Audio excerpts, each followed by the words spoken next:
नमस्कार, आप सभी दर्शकों का बहुत बहुत स्वागत है हमारे कार्यक्रम जीवन का रहस्य।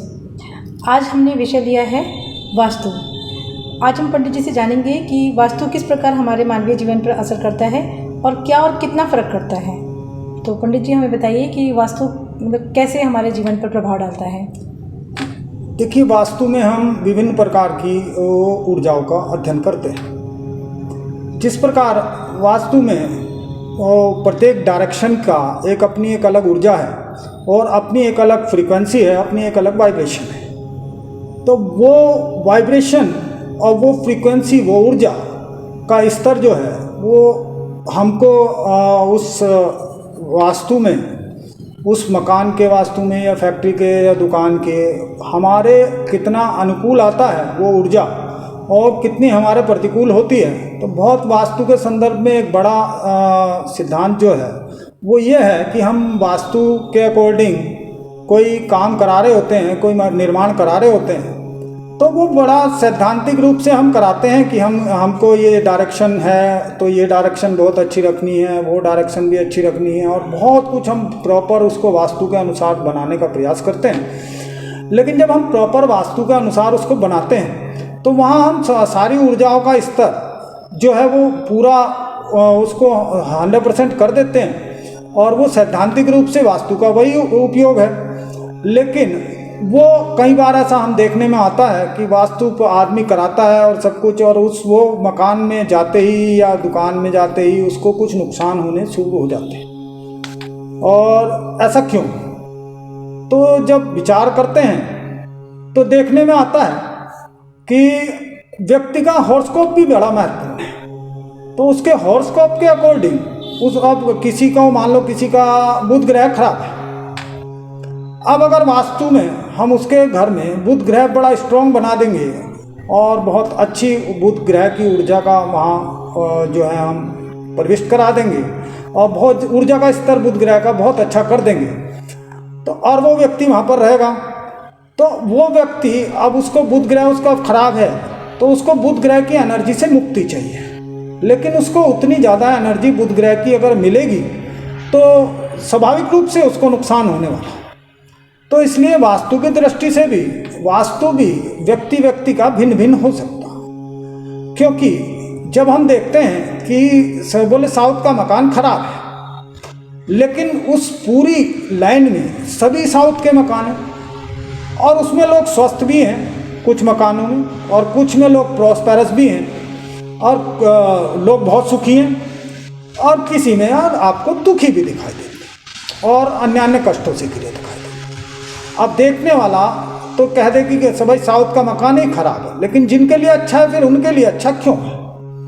तो वास्तु में भी बड़ा महत्वपूर्ण विषय यह है कि आप उस चीज़ को, आप उस ऊर्जा को, जो ऊर्जा आपके कंपेटिबल आ रही है और जो ऊर्जा आपकी सकारात्मकता को, आपकी पॉजिटिविटी को, आपके आभा मंडल को कॉम्प्लीमेंट कर रही है और कंपेटिबल उसको आ रही है, उस ऊर्जा को हमको बढ़ाना है, और जो हमको नुकसान देने वाली है उस ऊर्जा को हमको घटाना है।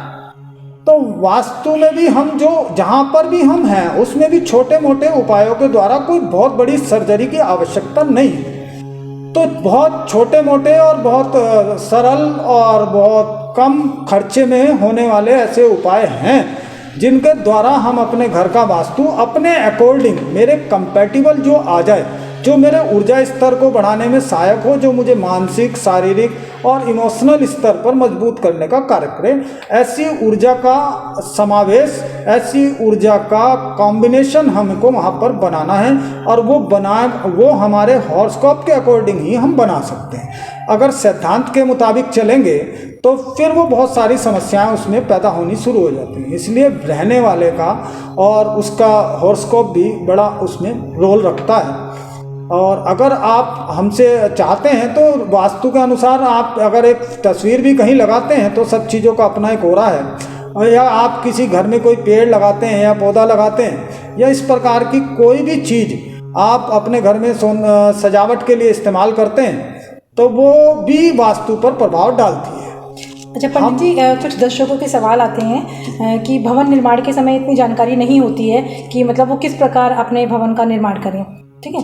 तो भवन निर्माण होने के पश्चात रहते रहते भी उन्हें काफ़ी दिक्कतें परेशानियाँ होती हैं, जैसे उनका रसोई घर किस दिशा में है, रसोई घर में मतलब किस स्थान पे क्या उसकी स्थिति रखें, ठीक है, या पूजा घर किस स्थान पर हो, या शयन कक्ष किस स्थान पर हो, तो मतलब उसका क्या हम बाद में भी निदान कर सकते हैं भवन निर्माण के पश्चात?